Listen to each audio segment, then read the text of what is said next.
قال الله تبارك وتعالى في القرآن المجيد والفرقان الحميد شهر رمضان الذي أنزل فيه القرآن.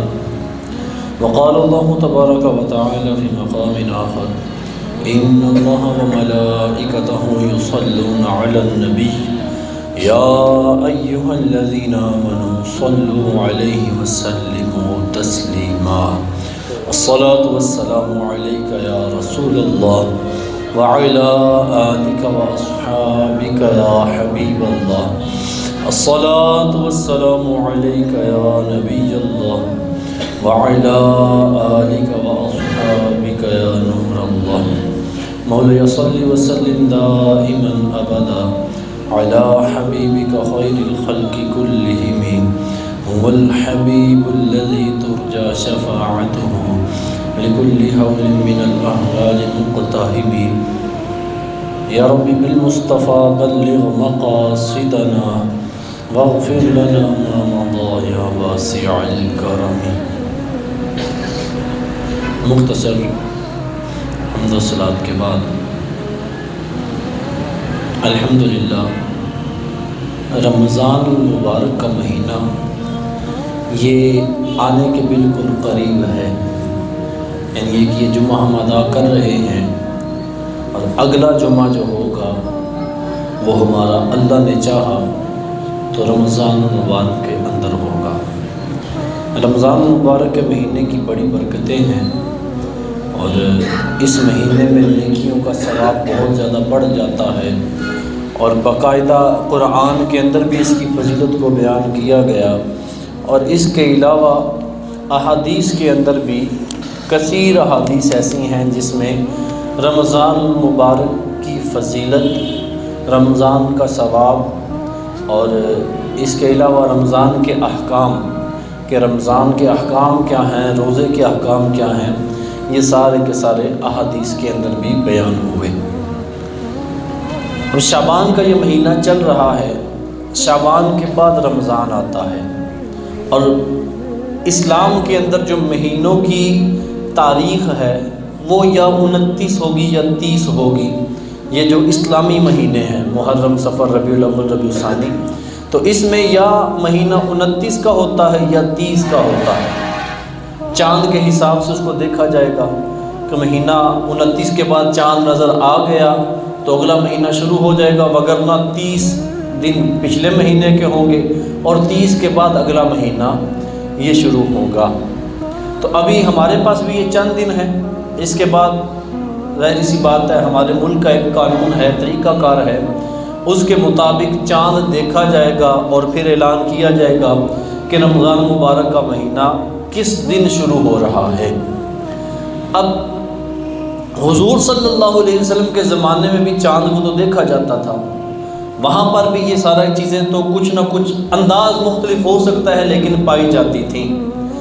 آج ایک ہے میری ذات کہ میں ابھی بیٹھا ہوں اور رمضان آنے لگا ہے، تو میں رمضان کی تیاری کیسے کرنی ہے اس کے اوپر کچھ گفتگو کروں، کچھ باتیں کروں، کچھ روایات سناؤں، کچھ ترغیب دوں، کچھ ذہن سازی کروں، ذہن بناؤں۔ ایک ہے میں اپنے الفاظ بیان کروں، لیکن ایک ہے حضور کی ذات کہ جب حضور صلی اللہ علیہ وسلم صحابہ کے درمیان تھے تو حضور صلی اللہ علیہ وسلم رمضان کا ذوق و شوق کیسے دلایا کرتے تھے، کس طریقے سے صحابہ کی ذہن سازی کیا کرتے تھے اور رمضان کی فضیلت کو کیسے بیان کیا کرتے تھے۔ 30 شعبان سمجھ لیں، غالباً یا 30 ہوگی یا 29 ہوگی، شعبان کی آخری تاریخ تھی بہرحال۔ تو حضرت سیدنا سلیمان فارسی رضی اللہ تعالیٰ عنہ آپ بیان فرماتے ہیں کہ جب شعبان کی آخری تاریخ تھی، یعنی آج آخری تاریخ ہے تو کل روزہ ہوگا، فرمایا اس دن حضور نے ہمیں خطبہ دیا، یعنی یوں سمجھ لیں کہ حضور نے بیان ارشاد فرمایا، حضور نے بیان کیا۔ اب حضور صلی اللہ علیہ وسلم نے اس بیان کے اندر کیا چیزیں ارشاد فرمائیں، آج دنیا کے دیگر جو ہم بسا اوقات لوگ ہوتے ہیں ان کی باتیں ہمیں بڑی سمجھ بھی آتی ہے اور سننے کا دل بھی کرتا ہے۔ اچھا، دینی طبقے میں بھی ہمیں بعض قاری حضرات، بعض مولانا حضرات، مفتی صاحبان بڑے پسند آتے ہیں، ان کا انداز، ان کے الفاظ، ان کے الفاظوں کو چوز کرنا، الفاظوں کی گفتگو آگے کرنا، یہ بس اوقات ہمیں بڑا پسند آتا ہے. یار اس کی گفتگو جو ہوتی ہے بڑی نپی تلی ہوتی ہے، اس کی گفتگو جب سنتے ہیں تو سمجھ آتی ہے، اس کی بات جب سنتے ہیں دل کو لگتی ہے.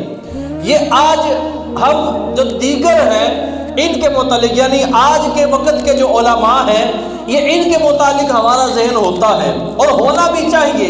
جہاں پر واقعی میں سچی بات کی جا رہی ہے تو اس بندے کی تعریف کرنی ہی چاہیے. لیکن حضور صلی اللہ علیہ وسلم کے الفاظ کیا تھے؟ حضرت سلیمان فارسی رضی اللہ تعالیٰ عنہ وہ الفاظ بیان کر رہے ہیں.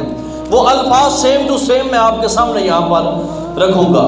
فرماتے ہیں کہ حضور صلی اللہ علیہ وسلم نے ماہ شعبان کے آخری دن ہمیں خطبہ ارشاد فرمایا.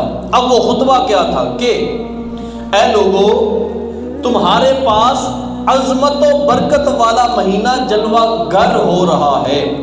عظمتوں والا مہینہ، برکتوں والا مہینہ تمہارے پاس آ رہا ہے. وہ مہینہ جس میں ایک رات ایسی بھی ہے کہ جو 1000 مہینوں سے بہتر ہے.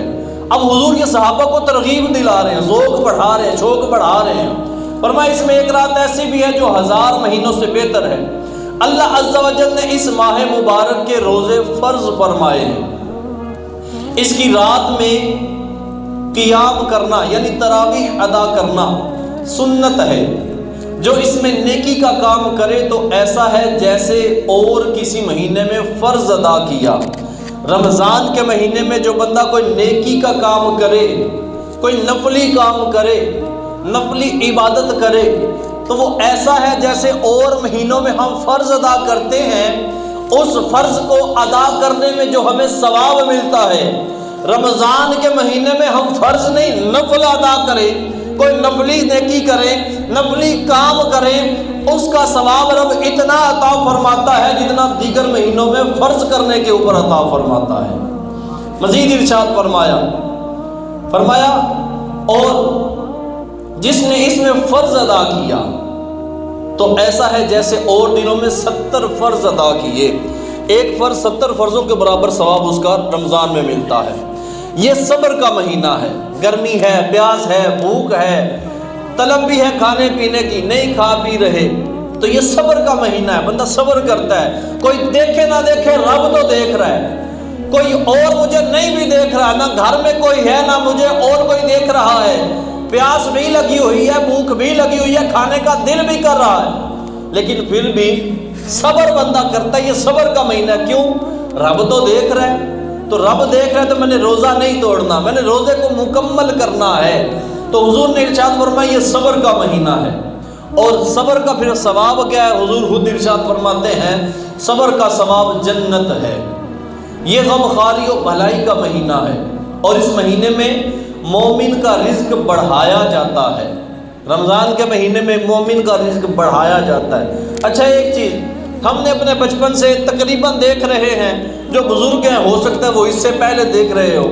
رمضان کا مہینہ آتا ہے، عوام کی زبان کے اوپر ایک لفظ آ جاتا ہے کہ جی ادھر رمضان آیا تو ادھر مہنگائی ہو گئی ہے. ادھر سے رمضان آیا، فروٹ کا ریٹ بڑھ گیا، سبزیوں کا ریٹ بڑھ گیا، کھانے پینے کی چیزوں کا ریٹ بڑھ گیا. کوئی شک نہیں ہوتا ہوگا ایسے، لیکن اس کے باوجود ہمارا رزق بڑھتا ہے کہ نہیں بڑھتا؟ حضور کا فرمان ہے نا. آج میں حضور کے فرمان کو دیکھوں اور حقیقت کے دیکھوں ایسا ہے کہ نہیں ہے. حقیقت میں یہ ہو رہا کہ نہیں ہو رہا. مہنگائی لاکھ ہو اس کا میں انکار نہیں کرتا، بڑی مہنگائی ہے، لیکن اس کے باوجود ہو سکتا ہے میں عام دنوں میں مہینہ گھر میں فروٹ نہ لے کے جاتا ہوں، ہفتہ 2 ہفتے گزر جاتے میں فروٹ نہ لے کے جاؤں. رمضان کا مہینہ ہوتا ہے تو میرے دسترخوان کے اوپر فروٹ آ جاتا ہے کہ نہیں آ جاتا، کھجور آ جاتی ہے کہ نہیں آ جاتی. میں ویسے پورا سال دیسی گھی نہ کھاؤں، رمضان کے مہینے میں سحری کے ٹائم میں میری روٹی کے اوپر دیسی گھی آ جاتا ہے کہ نہیں آ جاتا. یہ رزق بڑھا دیا جاتا ہے. رمضان کا مہینہ ہے، رب عطا کرنے والا ہے، تو رزق مومن کا بڑھا دیا جاتا ہے. حضور صلی اللہ علیہ وسلم مزید ارشاد فرماتے ہیں جو اس میں روزے دار کو افطار کرائے. رمضان کا مہینہ نا افطاری کا ذہن بھی ہوتا ہے، افطاری کا ثواب سنیے گا بھی. فرمایا جو اس مہینے میں روزے دار کو افطار کرائے تو یہ اس کے گناہوں کے لیے مغفرت ہے. ادھر بندہ افطاری کرواتا ہے، رب تبارک و تعالیٰ اس کے گناہوں کو بخشتا جاتا ہے، اسے آگ سے آزادی بخشی جائے گی، اور اس افطار کروانے والے کو ویسا ثواب ملے گا جیسا روزہ رکھنے والے کو ملے گا، بغیر اس کے کہ اس کے اجر میں کچھ کمی ہو۔ روزہ دار نے روزہ رکھا، سارا دن بھوکا رہا، پیاسا رہا، اب دوسرا بندہ ہے اس نے اس کا روزہ افطار کروایا، جس نے روزہ رکھا تھا اس کو ثواب تو ملا ہی ملا، لیکن جتنا ثواب اس کو ملا افطار کروانے والے کو بھی رب اتنا ثواب عطا فرما دیتا ہے۔ یہ رب کی شان ہے، جس نے روزہ رکھا تھا اس کا ثواب کم نہیں ہوگا، لیکن جس نے افطار کروایا اس کو بھی اتنا ثواب مل جائے گا۔ اب صحابہ عرض کرتے ہیں، حضور نے افطار کی فضیلت بیان کی نا کہ اس کے گناہ بخش دیے جائیں گے اور اس کو یہ فضیلتیں ملیں گی کہ جتنا ثواب روزہ دار کو ملا اتنا اس کو ملا، تو صحابہ تو نیکیوں کے اوپر ویسے حریص ہوا کرتے تھے، لیکن اس کے ساتھ ساتھ وہ وقت جو تھا وہ غربت کا وقت تھا۔ صحابہ کرام مالی اعتبار سے ان کے پاس اتنا زیادہ مال و دولت نہیں ہوا کرتا تھا، تو صحابہ نے سوال کیا، کیا کہتے ہیں؟ ہم نے عرض کی یا رسول اللہ صلی اللہ علیہ وسلم، ہم میں سے ہر شخص وہ چیز نہیں پاتا جس سے روزہ افطار کرایا جائے۔ صحابہ نے سمجھا کہ جی اس سے مراد یہ ہے کہ بندے کو رجا کے کھلایا جائے تو پھر یہ ثواب ملے گا، تو کہا کہ ہم میں سے ہر بندہ تو وہ چیز نہیں پاتا جس سے روزہ افطار کروایا جائے۔ حضور صلی اللہ علیہ وسلم نے فرمایا اللہ عز و جل یہ ثواب تو اس شخص کو دے گا جو ایک کھجور یا ایک گھونٹ پانی یا ایک گھونٹ دودھ سے روزہ افطار کروائے۔ صرف ایک گھونٹ پانی کے ساتھ، دودھ کے ساتھ، یا ایک کھجور کسی کو دے دی کہ یہ لو یار آج افطاری میری طرف سے کر لو، صرف اتنی نیکی کی، ایک کھجور دے دی یا ایک گھونٹ پانی کا دے دی، ایک گلاس پانی کا دے دیا، تو یہ ثواب تو بندہ اللہ تبارک و تعالیٰ بندے کو اس وقت دے دے گا کہ ایک گھونٹ صرف پلا دیا ہے، روزہ افطار کروا دیا ہے۔ مزید حضور ارشاد فرماتے ہیں یہ وہ مہینہ ہے جس کا اول یعنی ابتدائی 10 دن رحمت، درمیانی یعنی درمیانے 10 دن مغفرت، اور آخر یعنی آخری 10 دن جہنم سے آزادی ہے۔ جو اپنے غلام سے اس مہینے میں کم کام لے اللہ عز و جل اسے بخش دے گا اور اسے جہنم سے آزاد فرمائے گا۔ جس نے روزے دار کو پیٹ بھر کر کھلایا، اب بات وہاں پر آ گئی، ہمارا ذہن ہوتا ہے افطاری کروانے کا، دسترخوان لگائے جاتے ہیں افطاری کے لیے، تو جس نے پیٹ بھر کر کھلا دیا اس کو کیا ثواب ملے گا؟ حضور ارشاد فرماتے ہیں اللہ تعالیٰ اس شخص کو میرے حوض سے ایک ایسا گھونٹ پلائے گا جسے پینے کے بعد وہ کبھی پیاسا نہ ہوگا، یہاں تک کہ جنت میں داخل ہو جائے گا۔ یہ وہ خطبہ ہے جو شعبان کی آخری تاریخ کو حضور نے صحابہ کو سنایا تھا۔ یہ رمضان کی وہ فضیلت ہے جو حضور صلی اللہ علیہ وسلم نے رمضان کا مہینہ شروع ہونے سے پہلے صحابہ کے سامنے رکھی، اور کئی ایک احکام سامنے رکھ دیے۔ کس وجہ سے؟ تاکہ میرے صحابہ کے اندر یہ رمضان کے روزے رکھنے کی رغبت ہو۔ شب قدر کا بیان فرمایا تاکہ شب قدر کی وجہ سے میرے صحابہ اس میں عبادت اپنی بڑھا دے۔ روزہ افطار کرنے کا ثواب بیان فرمایا، اپنے نوکر سے کام کم لینے کا ارشاد فرمایا، اس کے علاوہ کئی ایک فضیلتیں بیان فرمائی، احکام بیان فرمائے، تاکہ ہمیں تعلیمات مل جائیں کہ رمضان کا جو مہینہ ہے اس کو ہم نے ایسے ہی عام دنوں میں نہیں گزار دینا، عام دنوں کی طرح نہیں گزار دینا، بلکہ رمضان کے مہینوں کو گزارنا ہے تو ایسے گزارنا ہے کہ ہماری صبح ہو یا شام ہو ہم یہ عبادت ہی کے اندر گزارتے رہیں۔ اور رمضان کا مہینہ ویسے بھی ایسا ہی ہے، عام دنوں میں تو یہ ہوتا ہے کہ میں نماز پڑھ رہا ہوں تو وہ کام عبادت میں گزر رہا ہے، ثواب ملے گا، وہ وقت عبادت میں گزر رہا ہے، ثواب ملے گا، میں اگر درود پاک پڑھ رہا ہوں تو جب تک پڑھ رہا ہوں ثواب ملے گا۔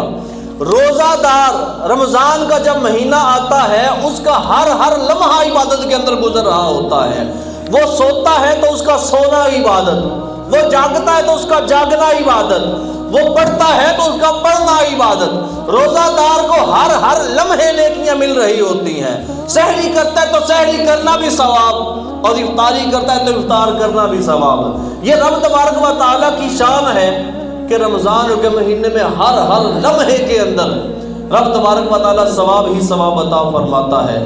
جنتی نعمتیں کون سی ملیں گی روزہ دار کو، اس کے متعلق ایک حدیث پاک آپ کے سامنے رکھتا ہوں۔ حضور صلی اللہ علیہ وسلم نے ارشاد فرمایا جب رمضان مبارک کی پہلی رات آتی ہے، رمضان شروع ہونے والا ہے، پہلی رات آتی ہے تو ہوتا کیا ہے؟ فرمایا جب رمضان کی پہلی رات آتی ہے تو آسمان کے دروازے کھول دیے جاتے ہیں اور آخری رات تک ان میں سے کوئی دروازہ بند نہیں کیا جاتا۔ آسمان کے دروازے بھی کھول دیے جاتے ہیں، جنت کے دروازے بھی کھول دیے جاتے ہیں۔ فرمایا جو بندہ مومن اس مہینے کی کسی رات میں نماز پڑھتا ہے، رات میں نماز تو پڑھتے ہیں، تراویح کی نماز بھی پڑھتے ہیں، بعض جن کو رب تبارک و تعالیٰ سعادت عطا فرمائے تہجد کی نماز پڑھتے ہیں، دیگر نوافل ادا کرتے ہیں۔ فرمایا جو رمضان کی کسی رات میں نماز پڑھتا ہے تو اللہ عز و جل اس کے لیے ہر سجدے کے بدلے 1500 نیکیاں لکھتا ہے اور اس کے لیے جنت میں سرخ یاقوت کا ایک گھر بنا دیا جاتا ہے۔ اچھا، رب جنت میں سرخ یاقوت کا ایک گھر بنائے گا۔ آج دنیاوی اعتبار سے بھی یاقوت کوئی سستی چیز کوئی نہیں ہے، لیکن میں ذرا دنیاوی اعتبار سے دیکھوں نا، میں کروڑوں پتی ہوں یا میں اربوں پتی ہوں، میں نے گھر بنانا ہے، میں کتنا گھر بنا سکتا ہوں؟ 1 قلعے کے اوپر، 2 قلعے کے اوپر، 3 کے اوپر، 4 کے اوپر، 10 کے اوپر، بہت بڑا گھر بنا دوں تو یہی بناؤں گا، اور کتنا بناؤں گا؟ جنت میں جو روزہ دار کے لیے گھر بنے گا، اس گھر کی لمبائی کتنا بڑا گھر ہوگا؟ حضور نے اس کی لمبائی چڑھائی بیان نہیں کی، ایک چیز بیان کی ہے، اور اس چیز سے بندہ حساب لگا لے کہ وہ جنت کا گھر کتنا بڑا گھر ہوگا۔ حضور ارشاد فرماتے ہیں اللہ تبارک و تعالیٰ سرخ یاقوت کا ایک گھر اس کے لیے بنا دیا جاتا ہے جس کے 60,000 دروازے ہوتے ہیں۔ آج ہمارا بہت بڑا گھر ہو نا، جیسے میں نے پہلے مثال دی، تو کتنے دروازے ہو جائیں گے؟ کو 15 20 25 30 کتنے بنا لیں گے ہم؟ 60,000 اس گھر کے صرف دروازے ہوں گے۔ اور دروازوں کی کیفیت کیا ہے؟ دروازے کیسے ہوں گے؟ لکڑی کے دروازے ہوں گے یا لوہے کے دروازے ہوں گے یا فائبر کے دروازے ہوں گے؟ نہ، ارشاد فرمایا حضور صلی اللہ علیہ وسلم نے ہر دروازے پر سونے کی بناوٹ ہوگی، سونے کی بناوٹ سے وہ بنے ہوں گے جن میں سرخ یاقوت جڑے ہوئے ہوں گے۔ جب بندہ رمضان کے پہلے دن کا روزہ رکھتا ہے تو اس کے گزشتہ رمضان سے لے کر اس دن تک کیے گئے جتنے صغیرہ گناہ ہوتے ہیں، چھوٹے گناہ ہوتے ہیں، ان کو بخش دیا جاتا ہے۔ اس کے لیے روزانہ 70,000 فرشتے نماز فجر سے غروب آفتاب تک استغفار کرتے ہیں۔ اسے رمضان کے ہر دن اور ہر رات میں سجدہ کرنے پر جنت میں ایک ایسا درخت عطا کیا جائے گا، سجدہ کرنے پر درخت کیسا عطا کیا جائے گا؟ جس کے سائے میں کوئی سوار 500 سال تک چلتا رہے۔ ایک سجدہ کرنے کے اوپر ایک درخت ایسا عطا کیا جائے گا، اور جتنے سجدے کرتے جائیں گے اتنے درخت بڑھتے جائیں گے۔ یہ حضور صلی اللہ علیہ وسلم، یہ تو میں نے صرف 2 حدیثیں آپ کے سامنے رکھی۔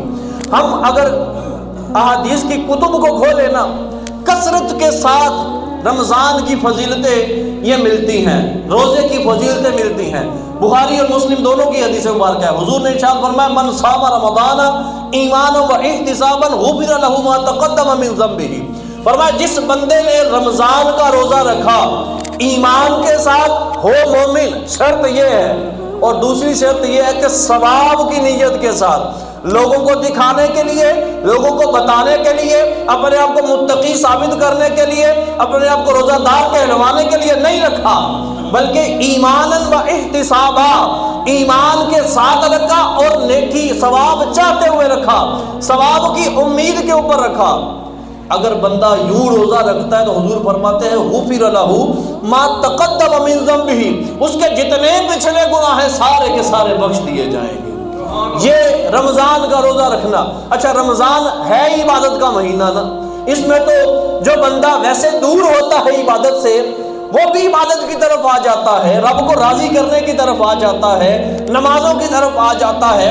جس نے قرآن پورے 11 مہینے نہیں کھولا تھا، اب وہ بھی کھول لیتا ہے، اب وہ بھی پڑھنا شروع کرتا ہے۔ اس کی بھی نیت یہ ہوتی ہے کہ یار رمضان کے اندر میں نے ایک قرآن تو ختم کرنا ہے، رمضان کے اندر میں نے اتنا تو پڑھنا ہے، ہر روز کا میں نے 1 پارہ 2 پارہ 3 پارے تو پڑھنے ہیں۔ بندے اس طرف آ جاتے ہیں، لیکن یہ ہر ایک کا ذہن ہوتا ہے، بس اوقات کر نہیں پا رہے ہوتے۔ میں ایک چیز کی طرف آپ کو بھی لے کے جا رہا ہوں۔ بندہ رمضان کے مہینے کے اندر نیت کرتا ہے، بس اوقات کر نہیں پاتا۔ نیت یہ کی کہ یار میں نے پورا رمضان میں نہ کم از کم ایک قرآن ختم کرنا ہے، لیکن صبح جب اٹھا، سحری کی، نیند کا غلبہ تھا، ایک رکوع دو رکوع پڑھے، نیند آ گئی، جا کے گھر میں سو گئے۔ اب اس کے بعد اٹھے، دکان کھولی، سارا دن ادھر لگے رہے، دن میں کمزوری تھی، قرآن پاک نہ پڑھ سکے، دنیا کا کام کیا، اس کے بعد افطار کیا، افطار کے بعد تھوڑی دیر کے لیے ریسٹ کیا، تراویح پڑھی، تھکن ہے، سو گئے۔ اس طریقے سے عبادت کر نہیں پائے جیسے کرنا چاہتے تھے۔ اس کا آسان حل، کرنی ہے تو کیسے کر لو۔ ویسے تو جو کرنے والے وہ کر ہی لیتے ہیں نا، لیکن ایک آسانی ہوتی ہے نا کہ بندے کو کوئی ایک پکڑنے والا مل جائے تو بندہ صحیح طریقے سے کام کر لیتا ہے، وہ ہے اعتکاف کر لیا جائے۔ رمضان کا مہینہ ہے، رب کو راضی کرنے کے لیے اعتکاف کر لیا جائے، رب کو منانے کے لیے اعتکاف کر لیا جائے، رب کی عبادت کے لیے اعتکاف کر لیا جائے۔ اور پورے مہینے کا اعتکاف یہ حضور سے ثابت ہے، حضور نے کیا ہوا ہے۔ حضور نے رمضان کے پہلے 10 دن کا اعتکاف کیا، پھر 10 دن کا اگلے کا اعتکاف کیا، 20 دن ہو گئے۔ پھر حضور صلی اللہ علیہ وسلم نے صحابہ سے فرمایا، مفہوم عرض کرنے لگا ہوں، فرمایا کہ میں نے پہلے 10 دن کا اعتکاف کیا شب قدر کو تلاش کرنے کے لیے، پھر اگلے 10 دن کا کیا، پھر مجھے بتایا گیا کہ شب قدر یہ آخری 10 دن کے اندر رکھی گئی ہے، لہٰذا صحابہ کو حضور نے فرمایا تم میں سے جو میرے ساتھ اعتکاف کرنا چاہے وہ آ جائے، وہ اعتکاف کر لے۔ شب قدر کو تلاش کیا جاتا ہے نا اس مہینے کے اندر، آخری 10 دن کا اعتکاف بھی لوگ کیوں بیٹھتے ہیں؟ تاکہ شب قدر کو تلاش کیا جائے۔ ایک ایسی رات ہے 1000 مہینوں سے افضل ہے، پیکیج لگایا مل جاتا ہے، بندہ عبادت کرے، لیکن آخری 10 دنوں میں ہونا متعین نہیں ہے، کنفرم نہیں ہے کہ آخری 10 دن ہی میں ہوتی ہے، پورے مہینے میں بھی تلاش کیا جا سکتا ہے۔ بندہ ہر روز اب اعتکاف بیٹھا ہوا ہے، قرآن پڑھ، کام ہی کیا ہے، موبائل کو بھی سائڈ پہ رکھ دیا جائے، صبح اٹھو قرآن پڑھو، اوراد پڑھو، پھر تھوڑی دیر کے بعد کوئی دین کا بات سمجھ لو، دین کی بات سیکھ لو۔ یہ وہ ہے جو کہ ہم عمومی طور پر اپنی مساجد کے اندر کرتے ہیں۔ ہماری مساجد کے اندر ہوتا کیا ہے، عام طور پر نارمل روٹین یہی دیکھی ہے کہ جو بھی معتکف ہوتے ہیں وہ چادر وغیرہ لگا لیتے ہیں، الگ تھلگ ہو جاتے ہیں اور رب کی عبادت میں مشغول ہو جاتے ہیں۔ بڑا اچھا طریقہ ہے، کوئی برا نہیں ہے۔ اس سے بھی اچھا طریقہ یہ ہے کہ دعوت اسلامی کے تحت اعتکاف کر لیا جائے۔ یہاں پر میں اکیلا بیٹھوں گا نا چادر لگا کے، میں کتنی دیر پڑھائی کر سکوں گا؟ 10 منٹ، 20 منٹ، 1 گھنٹہ، 2 گھنٹہ، 3 گھنٹہ۔ بندہ ایک پارہ پڑھا، تھکن ہو گئی، پھر تھوڑی دیر بعد تسبیح پڑھ لی، پھر اس کے بعد ہو سکتا ہے موبائل میں لگ جائے، یا سو کے ٹائم گزار دے، یا باتوں میں ٹائم گزار دے، کوئی دوسرا آ گیا تو اس کے ساتھ، یہی چیز ہوتی ہے۔ دعوت اسلامی کے تحت اعتکاف کا فائدہ یہ ہے، پورا ایک پیکج بنا ہوا ہوتا ہے کس وقت میں کیا کرنا ہے، اور کروایا جاتا ہے، ساتھ بٹھایا جاتا ہے۔ مثال کے طور پر صبح سحری کا وقت ہوتا ہے، اٹھایا جاتا ہے بڑے پیار کے ساتھ، بڑی شفقت کے ساتھ، اور اٹھا کر کہا جاتا ہے آئے 2 رکعت تہجد پڑھ لیتے ہیں۔ تہجد کی نماز، ٹائم سحری کا وقت ہے ہی تہجد کا وقت، 2 رکعت نماز تہجد ادا کی، سحری تیار ہے وہ کی، سحری کے بعد درس دے دیا جاتا ہے، قرآن پاک کی تفسیر سنائی جاتی ہے، قرآن کے احکام بیان کیے جاتے ہیں، پھر اس کے بعد اشراق چاشت وغیرہ کے بعد بندے کو سونے کے لیے ٹائم دے دیا جاتا ہے۔ عمومی طور پر ہم گھروں میں بھی ہوں، عام نارمل روٹین ہو تو کب تک سوتے ہیں؟ ہم فجر کے بعد سو جاتے ہیں اور پھر ہم دن کو 10 11 بجے 12 بجے اٹھتے ہیں، 12 بجے کے قریب اعتکاف میں اٹھایا جاتا ہے، سونے کے لیے پورا ٹائم ملا، اب 12 بجے اٹھو۔ اب قرآن پاک سکھانے کا حلقہ ہوتا ہے، قرآن پاک سکھایا جاتا ہے، صرف یہ نہیں کہ اپنا اپنا پڑھ لو، نہیں آتا پڑھنا آ جاؤ سیکھ لو، پورا سکھایا جاتا ہے۔ مہینے کا اعتکاف کریں تو سمجھ لیں کہ آپ کو پورا تجوید کے جو مین چیزیں ہیں وہ سکھا دی جاتی ہیں کہ کس لفظ کو کہاں سے پڑھنا ہے، کتنا لمبا کر کے پڑھنا ہے، اس کے ادائیگی کا طریقہ کیا ہے۔ آپ خود پھر قرآن پڑھ سکتے ہیں، آپ کی ٹینشن حل ہو جاتی ہے، پریشانی حل ہو جاتی ہے۔ پھر اس کے بعد کیا ہے جی، نماز ظہر ادا کریں، پھر نماز ظہر کے بعد آپ کو باقاعدہ نماز، روزہ، وضو، غسل، تیمم اور اس کے علاوہ غسل میت، یہ چیز احکام سکھائے جاتے ہیں۔ میت کو غسل کیسے دینا پریکٹیکل کر کے دکھایا جاتا ہے۔ پھر آپ کو کوئی نہ کوئی دعائیں ہر روز کی ایک دعا یاد کروائی جاتی ہے۔ پھر اس کے بعد بیانات مبلغین کے ہوتے ہیں، علماء کے بیان ہوتے ہیں، رو رو کے رب کی بارگاہ میں دعائیں ہوتی ہیں، یہ ساری ایک پوری روٹین بنی ہوتی ہے۔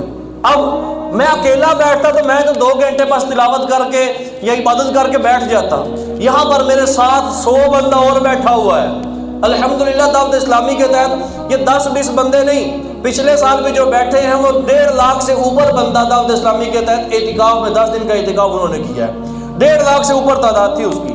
تو یوں دعوت اسلامی کے تحت اگر اعتکاف بیٹھیں گے تو فائدہ ہی فائدہ ہے۔ مہینے کا اعتکاف کرنا چاہتے ہیں فیضان مدینہ گجرات میں چلے جائیں، پورے مہینے کا اعتکاف ہوگا وہاں پر۔ پورے مہینے کا نہیں کر سکتے، آپ کہتے ہیں نہیں 10 دن کا بیٹھنا ہے، آپ کے اس شہر کے اندر 3 جگہ پر اعتکاف ہوگا، فیضان مدینہ میں، محلہ آرام باغ میں، مدینہ کالونی عبداللہ ٹاؤن کے اندر، اور تیسری یہ طاہر آباد محلہ آپ کے ساتھ ہے، اس میں اپنی دعوت اسلامی کی مسجد ہے، وہاں پر اعتکاف ہو رہا ہے۔ 3 جگہ پر اعتکاف ہے، تینوں جگہ پر جہاں مرضی بیٹھیں، سیم طریقہ کار ہے، کوئی چینجنگ نہیں ہے۔ وہاں بیٹھیں گے آپ کو اپنا بھی فائدہ ہوگا، اور آپ کی وجہ سے ہو سکتا ہے آپ کسی کو ساتھ لے کر آئیں، اس کے بارے نعرے ہو جائیں۔ تو اس چیز کی طرف بھی آنا چاہیے۔ بہرحال رمضان یہ نیکیوں کا مہینہ ہے، ثواب کرنے کا مہینہ ہے، رب کو راضی کرنے کا مہینہ ہے۔ میں اعتکاف میں بیٹھا ہوں یا میں نہیں بیٹھا، جو بھی صورت ہو، میرا مقصد یہ ہے رمضان کے اندر میں پچھلے 11 مہینے اگر گناہ کر چکا ہوں نا، اب رب کو راضی کر لوں۔ میں نے رب کو راضی کرنا ہے، میں نے رب کی رضا حاصل کرنی ہے۔ غلطیاں ہو گئی، پیچھے کمیاں ہو گئی، نمازیں بھی رہ گئی تھیں پیچھے، میں جو فرائض ہیں وہ بھی صحیح طریقے سے ادا نہیں کر پایا، اب آ جاؤں، اب میں دین کی طرف آ جاؤں، اب میں سیکھ لوں، اب میں رب کو راضی کر لوں۔ ان چیزوں کی طرف اپنے آپ کو لے کر آئیے، خود اعتکاف بیٹھے، خود رمضان کے روزے رکھیں، اپنی اولاد کو، بہن بھائیوں کو، رشتہ داروں کو روزوں کی طرف بھی لائیں، اور روزوں کی طرف لانے کے ساتھ ساتھ اعتکاف کا ذہن بھی دیں۔ ہمارے گھروں کے اندر تعداد ہوتی ہے جو روزے نہیں رکھتی، کئی ایک ایسے لوگ ہوتے ہیں روزہ فرض ہے، کوئی مسئلہ نہیں، ہلکا سا سر کے اندر درد ہے، انگلی کے اندر موچ، پاؤں کے اندر موچ آ گئی، روزہ چھوڑ دیا۔ کیا جی؟ اور مریض کو جی روزہ معاف ہے نا؟ ایسے مریض کو تو نہیں معاف نا، علماء سے جا کے پوچھے نا کس کو معاف ہے؟ کیا ایسا مریض ہے روزہ رکھ ہی نہیں سکتا؟ ہلکا سا سر درد ہے تو سر درد کی گولی کھا لو بھائی، روزہ رکھ لو، یہ تو معافی نہیں ملے گی اس چیز کی، اور ہم اس کو چھوڑ دیتے ہیں۔ حالانکہ باقاعدہ روایتوں کے اندر یہ چیز موجود ہے کہ جو بندہ رمضان کا کوئی روزہ چھوڑ دے، ساری زندگی روزے رکھتا رہے، تو پھر بھی اس روزے کا نعم البدل نہیں ہو سکتا، اتنا ثواب نہیں مل سکتا۔ اگرچہ بندہ اس کی قضا بعد میں کر بھی لے، لیکن رمضان کے اندر روزہ رکھنے کا جو ثواب ہے وہ بعد میں نہیں ملتا۔ تو اس چیز کی طرف بھی توجہ کرنی چاہیے کہ ہم رمضان کے روزے خود بھی رکھیں، اور اگر میرا بھائی ہے، میری بہن ہے، میری بیوی ہے، میری ماں ہے، میرے والد صاحب ہیں، میرے بچے ہیں، اور ان کے اوپر روزہ فرض ہو چکا ہے، میں نہیں رکھوا رہا، تو مجھے کہنا چاہیے ان کو کہ آپ بھی رکھیں، خود بھی رکھنا چاہیے، ان کو بھی اس طرف لے کر آنا چاہیے۔ اللہ تبارک و تعالیٰ توفیق عمل سے نوازے، آمین بجاہ النبی الامین وصلی اللہ علیہ وسلم۔